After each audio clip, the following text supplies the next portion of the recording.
तो हेलो दोस्तों, tales of herding God's के एक और जबरदस्त नए एपिसोड में आपका स्वागत है। तो दोस्तों, आगे बढ़ने से पहले अगर आपने इससे पहले का एपिसोड चेकआउट नहीं किया है तो पहले जाओ और उसे देख लो। लिंक डिस्क्रिप्शन में है। और अगर देख लिया है तो बिना किसी देरी के इस वीडियो को स्टार्ट करते हैं। जैसा कि हमने लास्ट एपिसोड में देखा था कि इंपीरियल प्रिसेप्टर की रिबेलियन के साथ इंटेंस बैटल हो रही थी और वहां से चिनम्यू और सारे स्कॉलर्स टेलीपोर्टेशन फ्लैग से टेलीपोर्ट होकर उस बैटलफील्ड से बाहर आ गए थे और सारे स्कॉलर्स को पता चल गया था कि हेवनली डेविल कल्ट का मास्टर छिनम्यू ही है। आइडेंटिटी पता चल जाने पर फिर सोर्ड हॉल मास्टर ने सारे स्कॉलर्स को मारने की बात करते हैं। अब नॉवेल में आगे छिनम्यू ने सांत्वना देते हुए कहा, चिंता मत करो स्कॉलर यून, सब लोग भी आराम से रहो, अभी भी मैं यहाँ ही हूँ। फिर छिनम्यू ने मुड़कर सोर्ड हॉल मास्टर से धीरे से कहा, सोर्ड हॉल, ये सब इंपीरियल कॉलेज में मेरे क्लासमेट्स हैं, इनसे यह पूछ लेना कि क्या ये सीक्रेट कल्ट ज्वाइन करना चाहते हैं। अगर नहीं करना चाहते तो इन्हें इसी हरी भरी और साफ पानी वाली जगह में दफना देना। इसके बाद छिनम्यू ने फिर से अपने दोस्तों की ओर देखते हुए कहा, चिंता मत करो, चिंता मत करो, मैं सब संभाल लूंगा। मंक यूनखे डर से सुन्न हो गया। उसके रोंगटे खड़े हो गए। सौभाग्य से वह गंजा था, वरना उसके सिर के बाल भी खड़े हो जाते। छिनम्यू फिर मुड़ा और फिर सोर्ड हॉल मास्टर को बोला, सोर्ड हॉल, बाद में जब इन्हें मारो तो मेरे सामने मत मारना। वनयून, चिंगहोंग, आप लोग भी परेशान मत हो, हम डेविल पाथ के दूसरों की तरह रूथलेस विलेंस नहीं है। दिल को आराम दो, तुम लोग ठीक रहोगे, बस तलवार तेज चलाना ताकि दर्द कम हो। मंक यूनखे चिल्लाया, मैंने सब सुन लिया है सोर्ड हॉल मास्टर, पास मत आना, मैं पहले से डेविल कल्ट का हिस्सा हूँ, नहीं सेक्रेड कल्ट का हिस्सा हूँ। यूए छिंगहोंग और चेन वनयून ने एक दूसरे की तरफ देखा। यूए छिंगहोंग ने धीमी आवाज में पूछा, बिग ब्रदर अब क्या करें?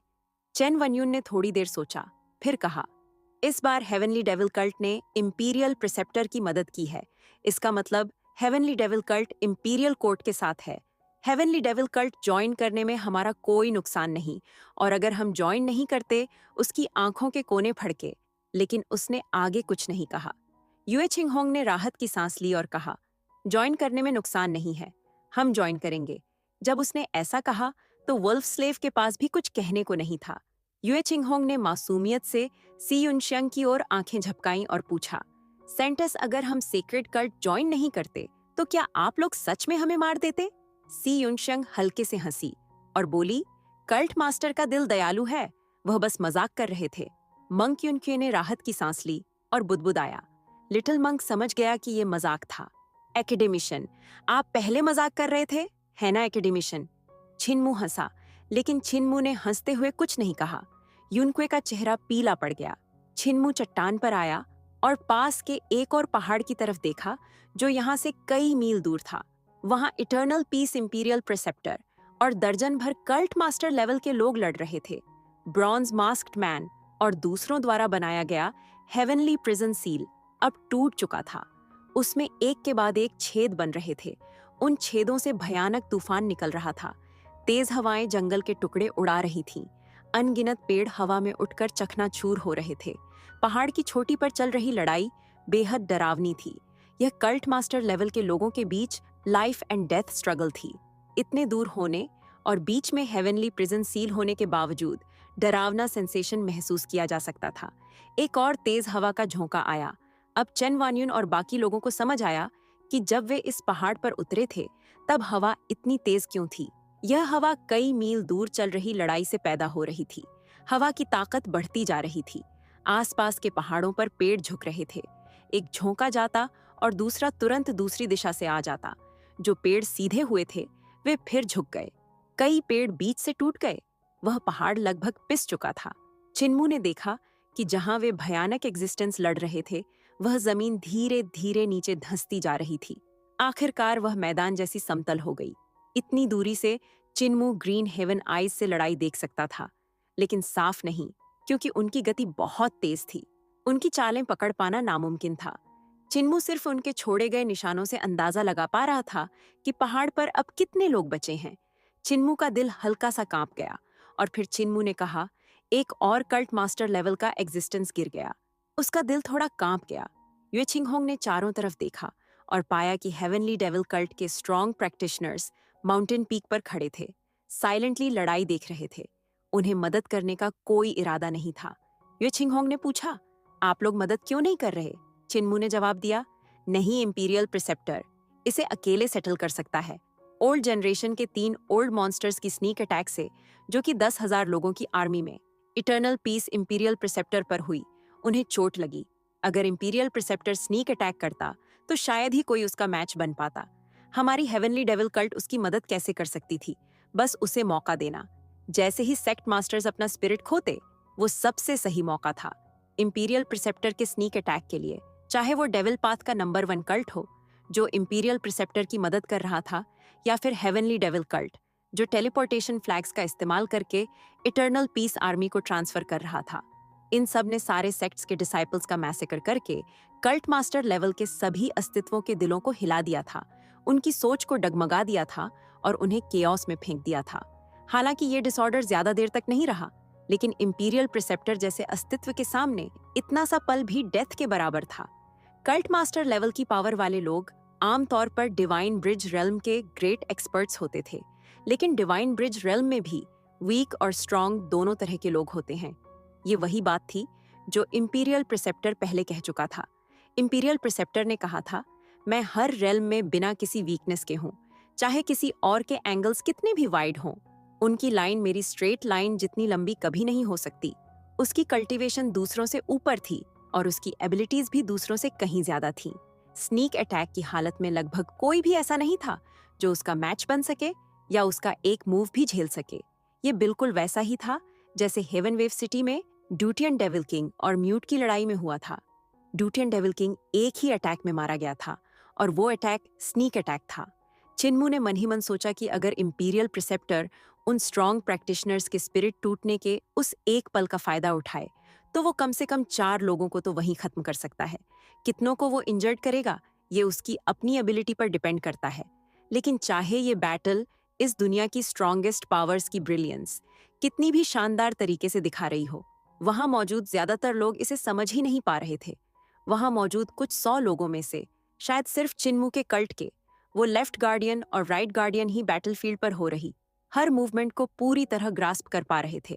360 हॉल्स के हॉल मास्टर्स में से भी बहुत कम लोग मूव्स को साफ साफ देख पा रहे थे। चिन्मू ने फिर से बैटलफील्ड की तरफ नजरें जमाईं, लेकिन वो अब भी असली सिचुएशन को नहीं देख पा रहा था। उसे सिर्फ तेजी से हिलती बॉडीज के आफ्टर इमेजेस और divine arts of sword skills से निकलने वाली लाइट्स ही दिखाई दे रही थीं। हर थोड़ी देर में एक लाइट ट्रेल गायब हो जाती थी, जो किसी स्ट्रॉन्ग प्रैक्टिशनर की डेथ का संकेत था। अब वहां उस डायरेक्शन में सिर्फ 8 फिगर्स बचे थे। चिन्मू ने धीमी आवाज में खुद से कहा, इंपीरियल प्रिसेप्टर को छोड़कर अब सिर्फ 7 लोग बचे हैं।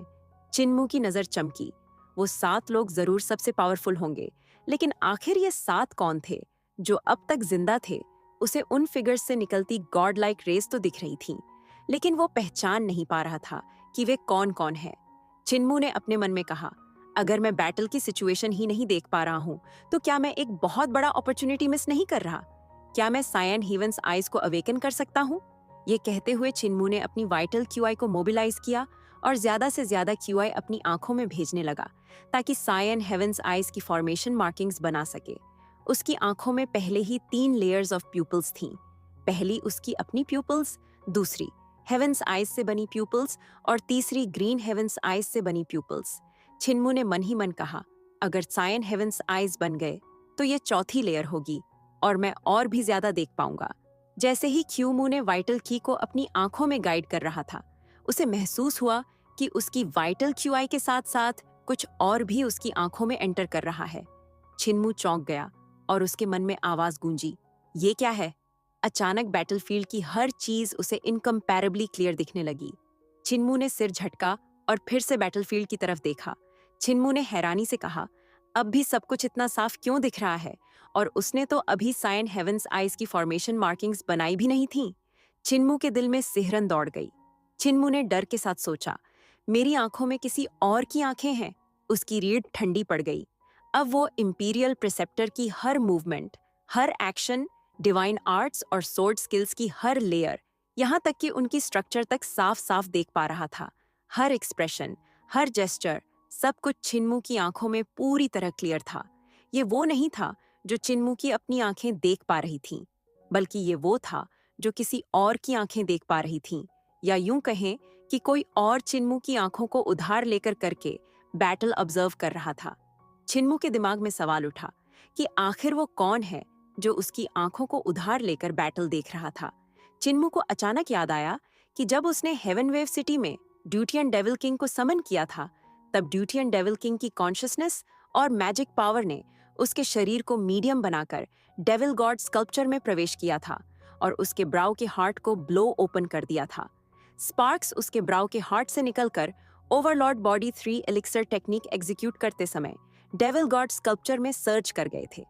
टेक्निक सर्कुलेट करते समय छिनमू ने महसूस किया था कि वाइटल की के सर्कुलेशन के साथ साथ कुछ और भी उसके शरीर में एंटर हो गया था। जब ग्रेट माउंटेन सेक्ट के डिसाइपल्स आए और डेविल विथड्रॉ कमांड एग्जीक्यूट किया, तब भले ही वो ड्यूटियन डेविल किंग को पूरी तरह वापस न भेज पाए हों, लेकिन चिन्मू ने साफ महसूस किया था कि जैसे ही डेविल विथड्रॉ कमांड की लाइट ड्यूटियन डेविल किंग के शरीर पर पड़ी समन कट ऑफ हो गया, उसके शरीर से सर्ज हो रही कॉन्शियसनेस और मैजिक पावर वहीं कट गई थी। इसका मतलब ये था कि ड्यूटियन डेविल किंग की कॉन्शियसनेस और मैजिक पावर का एक हिस्सा अभी भी चिन्मू के शरीर में मौजूद था। चिन्मू ने अपने मन में कहा कि इसका मतलब जो मेरे शरीर में रहकर मेरी ही आंखों से बैटल देख रहा है, वो और कोई नहीं बल्कि ड्यूटियन डेविल किंग ही है। चिन्मू थोड़ा डर गया और उसके मन में सवाल उठा कि ड्यूटियन डेविल किंग की ये कॉन्शियसनेस आखिर उसके शरीर में कहाँ छिपी है और इतने समय से Overlord body 3 elixir technique cultivate करते हुए उसे कोई एबनॉर्मैलिटी क्यों महसूस नहीं हुई। आखिर वो क्या प्लान कर रहा है। छिनमू ने ग्रैनीसी को याद किया, जिसके शरीर में डेविल कल्ट मास्टर ली तियनशिंग था। उसने मन में सोचा कि अगर उसके शरीर में ड्यूटियन डेविल किंग निकल आया तो ये तो एक बड़ा मजाक हो जाएगा। छिनमू बाहर से शांत रहा और उसने महसूस किया कि ड्यूटियन डेविल किंग को अपनी आंखें उधार देना उसके लिए एक अच्छी बात थी। इससे वो बैटलफील्ड की सिचुएशन भी देख पा रहा था और एक्सपर्ट्स के डिवाइन आर्ट्स भी देख पा रहा था। उसका होराइजन एक्सपोनेंशियली वाइडन हो रहा था। चिन्मू ने अपने मन में सोचते हुए कहा कि मेरे अंदर सिर्फ ड्यूटियन डेविल किंग की कॉन्शियसनेस और मैजिक पावर का एक हिस्सा है। चाहे वो कितना भी स्ट्रांग हो, वो इतना पावरफुल नहीं हो सकता। जब तक मैं उसे ढूंढ लूंगा, मैं उसे जरूर एलिमिनेट कर पाऊंगा। मुझे उसे अलर्ट नहीं करना चाहिए, बल्कि प्रिटेंड करना चाहिए कि मुझे कुछ भी पता नहीं है। अब छिनमू फाइनली बैटल को क्लियरली देख पा रहा था। इंपीरियल प्रिसेप्टर की सोर्ड्स फिजिकल सोर्ड्स नहीं थीं, बल्कि वाइटल ची से बनी हुई थीं, जो कंटिन्यूअसली चेंज हो रही थीं। कभी गैदर होती और कभी स्कैटर। फ्लेमिंग लाइट्स उसके शरीर के चारों तरफ रेज कर रही थीं, जैसे वो कोई गॉड हो। चिन्मू को विलेज चीफ के शरीर से निकलने वाली ऐसी ही रेज याद आ गई। जब imperial preceptor sword skills execute करता था, तब सबसे बेसिक सोर्ड फॉर्म भी इनकम्पैरेबली कॉम्प्लिकेटेड और मार्वलस लगती थी। उसकी सोर्ड स्किल्स में सिर्फ बेसिक सोर्ड फॉर्म्स नहीं थे, बल्कि कॉम्प्लेक्स कैलकुलेशंस और ट्रांसफॉर्मेशंस भी शामिल थे।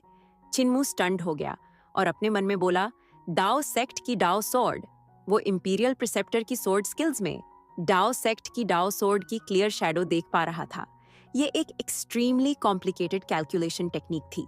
जैसे यिन यांग सिंबल में कोई भी सर्कल बना सकता है, लेकिन कर्व्ड लाइन से सर्कल का एग्जैक्ट प्रोपोर्शन कैलकुलेट करना हर किसी के बस की बात नहीं।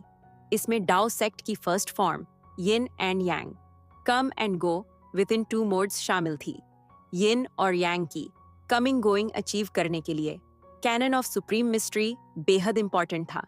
Yin and yang, come and go with in 2 modes अपनी ग्रेटेस्ट पावर तब अनलीश करता था जब एंडलेस नंबर्स कैलकुलेट किए जाते थे।